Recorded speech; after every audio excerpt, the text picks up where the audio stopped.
I don't know, guys. I think we're on baby watch with the Kune.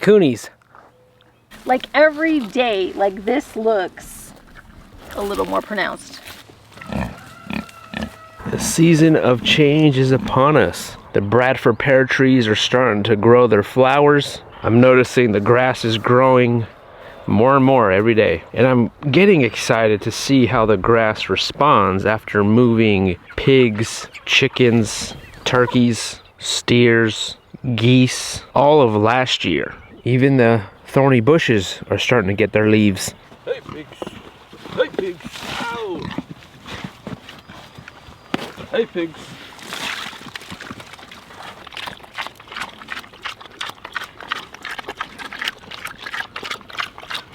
And we're beginning to think that Elvira may be pregnant. Is that right, Zeke? Is that right? Are you pregnant, girl? Big girl. Big girl.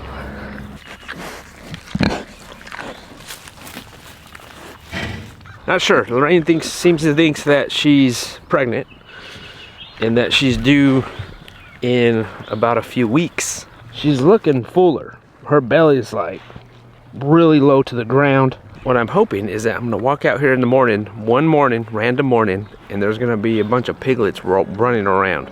That's what I hope.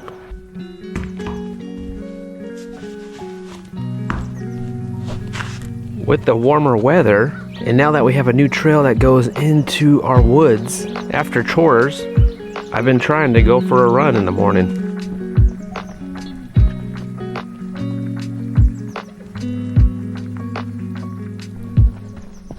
After chores, before breakfast, sometimes it's good to come out here for a run just to do something different before we get going on the day.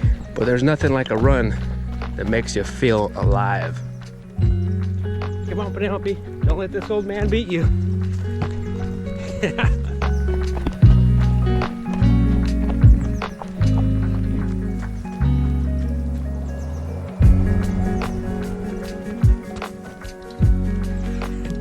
All right, now let's start our day. This is a beefy boy roast that we're gonna be smoking today. It's gonna be smoking for about 8 hours.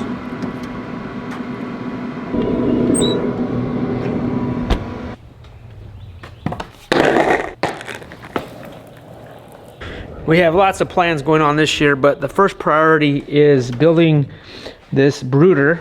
I built one chicken brooder,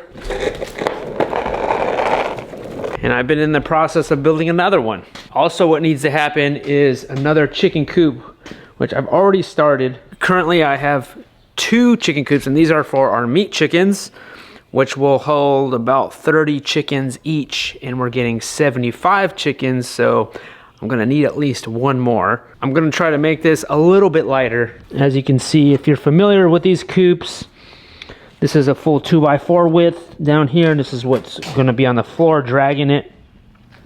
But up top here, which is typically a full 2x4, and this is a full 2x4, but I've split them in the middle, made this a 1x1, and then this is a 2x4 cut in half. And then I'm messing with the idea of having the roof bent in like a half a circle. Also, I'm hoping not to put as much of this hardware cloth and chicken netting on this.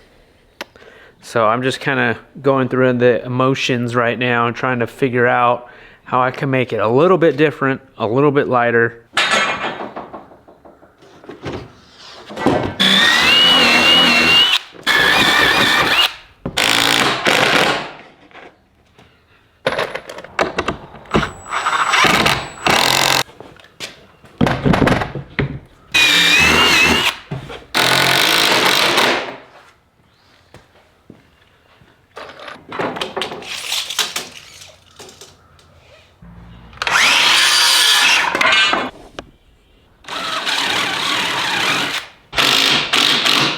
Our last video where we butchered our last steer, I told you guys it was demonetized. Well, I had them do a review on it, YouTube, and they redid it. So it's monetized now. So thank you guys for all the support for that.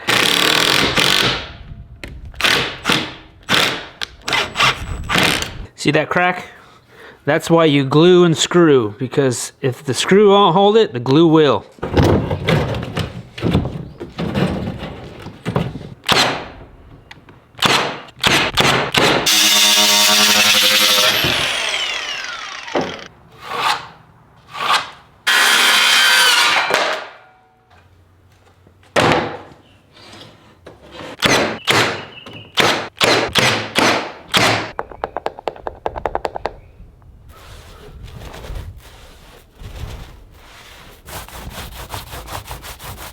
For this project, I've been trying to use up all my scrap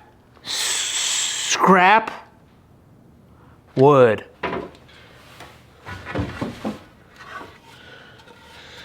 gonna use these short lengths. This is gonna be the legs. This one has a bunch of nails in it.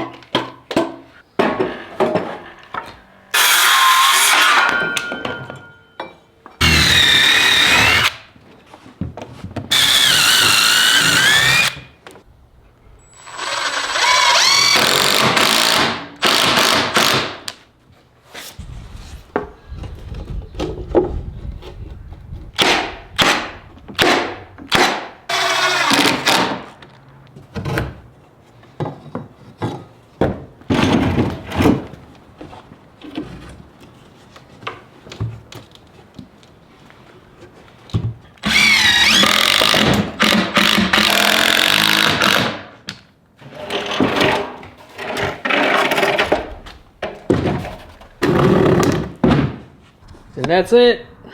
This is pretty much done. I gotta make the lid first. I'm making the lid a little bit different than my other brooder. Something that maybe it kind of has hinges and it lifts up. Legs are on, the door is on. If your shop is not messy, that means you're probably not busy. Let's check on this meat. It looks a little bit overdone. I never even checked it all day.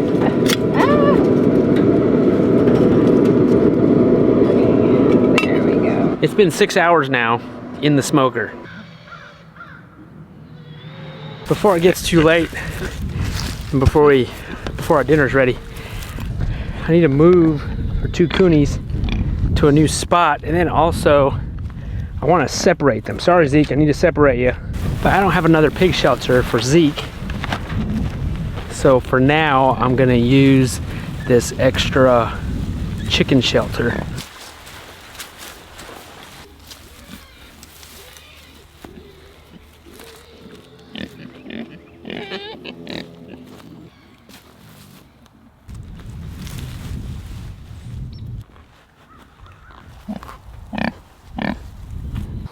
We've read and heard a couple things.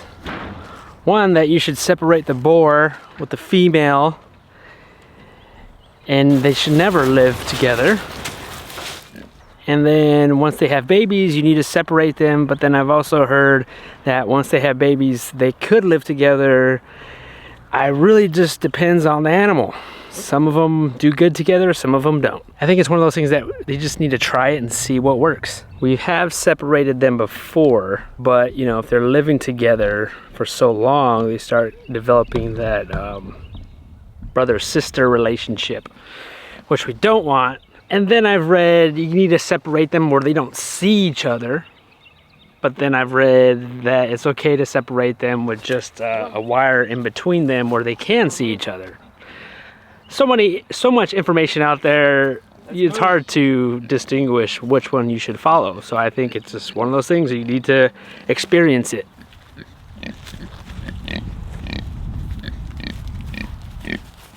Good job, Zeke.